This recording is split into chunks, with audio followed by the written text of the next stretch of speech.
Bonjour et bienvenue dans ce nouveau numéro de Science et Fiction. Je dois avouer être une grande fan de la série Buffy contre les vampires. Et l'autre jour, alors que je regardais à nouveau cette série, je suis tombée sur un épisode dans lequel un certain nombre de personnages étaient possédés par l'esprit d'une hyène. Ils se déplaçaient alors en meute, mangeaient d'innocentes créatures et avaient un rire plutôt bizarre.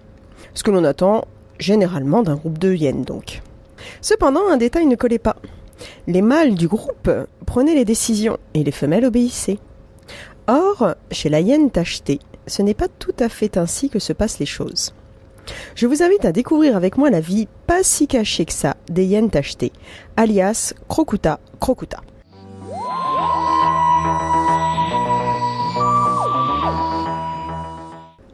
La hyène tachetée a des oreilles courtes et arrondies, des pattes avant plus longues que ses pattes arrière, ce qui fait qu'elle a, comme on dit péjorativement, le cul bas, et un pelage couleur sable avec bien évidemment des taches de couleur noire. Durant longtemps, on a pensé que c'était un chien, en fait plutôt un croisement entre un loup et un chien africain.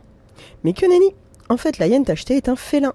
C'est une cousine du joli petit chat qui ronronne sur vos genoux, sauf qu'elle vit dans la savane africaine où elle chasse en meute, et que le reste du temps elle est charognarde. Et oui, la hyène tachetée ne va pas hésiter à voler les proies des lions et autres prédateurs lorsque l'occasion se présente, mais si besoin est, elle n'hésite pas à chasser. Et il ne faut pas se fier à sa petite taille. Du haut de ses 70 à 92 cm au garrot, la hyène est un redoutable chasseur. Elle n'a aucun mal à battre toute seule une antilope de 250 kg. Et en meute, un buffle de près d'une tonne ne lui pose aucun souci. En fait, la mâchoire de la hyène est l'une des plus puissantes du règne animal, avec une pression de 2 à 3 tonnes au centimètre carré.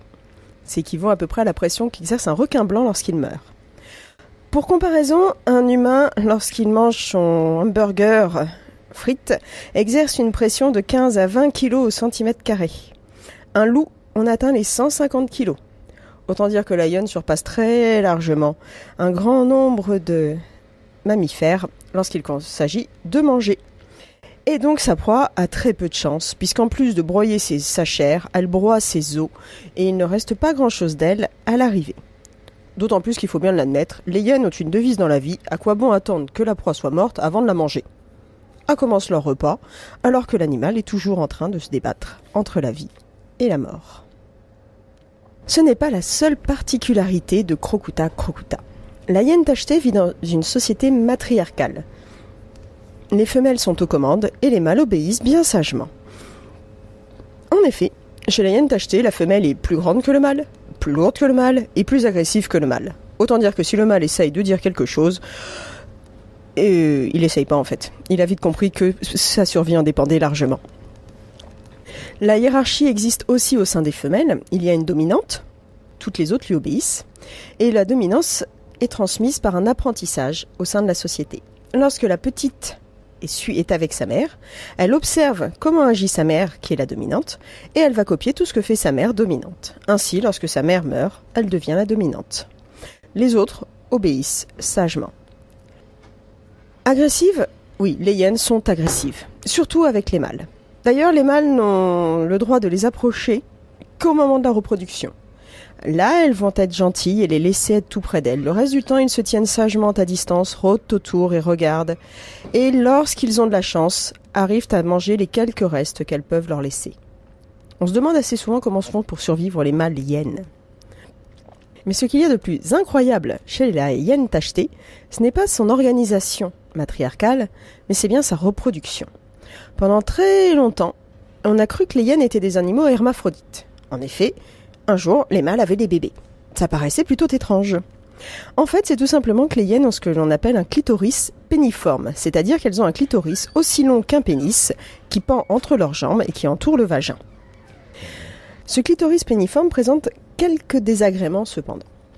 En fait, à la naissance, les petits vont devoir descendre le long du canal, qui n'est pas très extensible, ce qui fait que parfois, pendant la descente, le clitoris se rompt. Et ainsi, 25% des primo-parturientes, c'est-à-dire des femelles dont c'est la première portée, vont mourir durant la mise bas. Mais ça encore, c'est la partie plutôt sympa des choses, parce qu'après, on a ce qui arrive aux petits. Parce qu'en fait, du coup, ça fait quand même un long trajet pour partir de l'utérus jusqu'à l'extrémité du clitoris, trajet durant lequel ils ne sont plus du tout alimentés en oxygène. Ce qui fait que beaucoup de petits meurent durant la descente. La vie des hyènes est donc complexe dès la naissance. Un organe qui présente autant de risques pour la survie, que ce soit de la mère ou des petits, on s'est demandé dans les années 70-80 comment ça avait pu être sélectionné au niveau évolutif. Alors, des scientifiques avaient avancé une hypothèse disant que ça limitait le risque de viol, parce que le clitoris doit se rétracter pour former un vagin partiel. Donc, si la hyène ne veut pas que le mâle approche, et normalement, ça pouvait empêcher la copulation. Bon, il semblerait que les scientifiques qui ont avancé cette hypothèse n'avaient jamais observé de hyène en liberté, puisque, comme je vous l'ai dit, le mâle, s'il essaye d'approcher la femelle alors qu'elle ne le veut pas, il sait que c'est sa vie qu'il risque, elle va le réduire en bouillie, et par conséquent, le viol n'existe pas chez les hyènes tachetées. Il n'y a pas de souci de ce côté-là. Du coup, quel est l'intérêt d'avoir un organe qui entraîne la mort des mères et des bébés ? Et en fait, on ne sait pas. Tout simplement. Peut-être qu'il y a un avantage évolutif que l'on n'a pas encore découvert, ou peut-être que, comme c'est souvent le cas dans l'évolution, le caractère s'est installé au fil du temps, par hasard, puisqu'il ne présentait pas un désagrément si terrible que cela, et qu'il a pu être transmis de mère en fille. Toutes les hypothèses restent ouvertes et les travaux sont toujours en cours. On ne connaît d'ailleurs pas du tout l'origine de ce clitoris péniforme. Plein d'hypothèses ont été émises, mais pour l'instant, on ne sait pas comment est-ce qu'il se forme sur un plan physiologique. Parce qu'en fait, déjà, il pose un problème à la naissance pour les petits. Mais c'est pas le seul souci qu'auront les petits. Effectivement, les petits baignent dans un bain de testostérone. Le placenta de la hyène va produire de la testostérone à très haute dose. On a pensé longtemps que c'était ça qui entraînait la forme péniforme du clitoris. Mais en fait, même si on fait développer des embryons femelles sans le testostérone, elles ont un clitoris péniforme. Donc ce n'est pas la cause.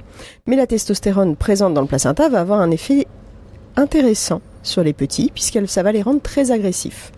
Plus le bain de testostérone sera important, plus leur agressivité se développera.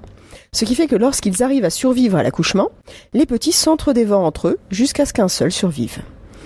Généralement, le processus de dévoration a débuté dès la gestation, pour être sûr. Comme ça, la compétition est moindre à l'arrivée. Autant dire que chez les hyènes, la vie est dure avant même la naissance. Dès la conception, en fait, vous savez que dans la vie, ça va être complexe, a fortiori si vous êtes un mâle. C'est même à se demander comment les mâles arrivent à survivre à la gestation, à l'accouchement, puis dans la taverne. Lorsque les petits survivent, mâles ou femelles, ils vont pouvoir être élevés par le clan.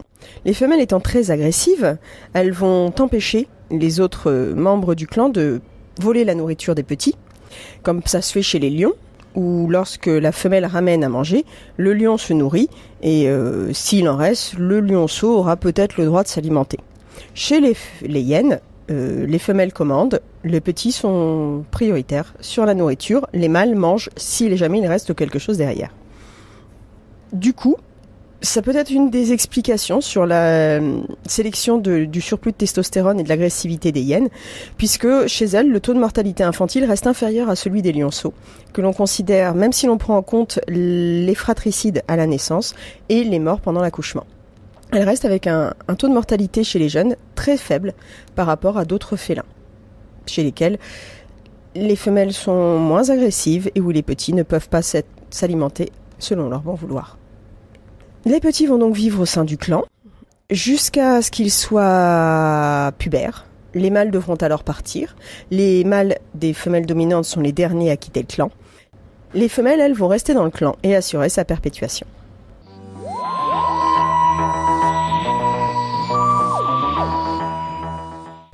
La hyène tachetée est donc une espèce à part dans le règne animal, en tout cas dans le règne des mammifères. Elle se démarque à la fois par sa société et par son apparence physique, et par sa vie sexuelle assez étrange. Elle est classée comme préoccupation mineure par l'UICN, l'Union internationale pour la conservation de la nature, c'est-à-dire qu'elle n'est pas considérée comme étant en danger d'extinction grave. Cependant, il faut noter que son aire de répartition et son nombre, c'est-à-dire le nombre d'individus dans la population, ont très fortement baissé durant le XXe siècle. Il ne reste à peu près que 10 000 individus à l'état sauvage dans toute l'Afrique.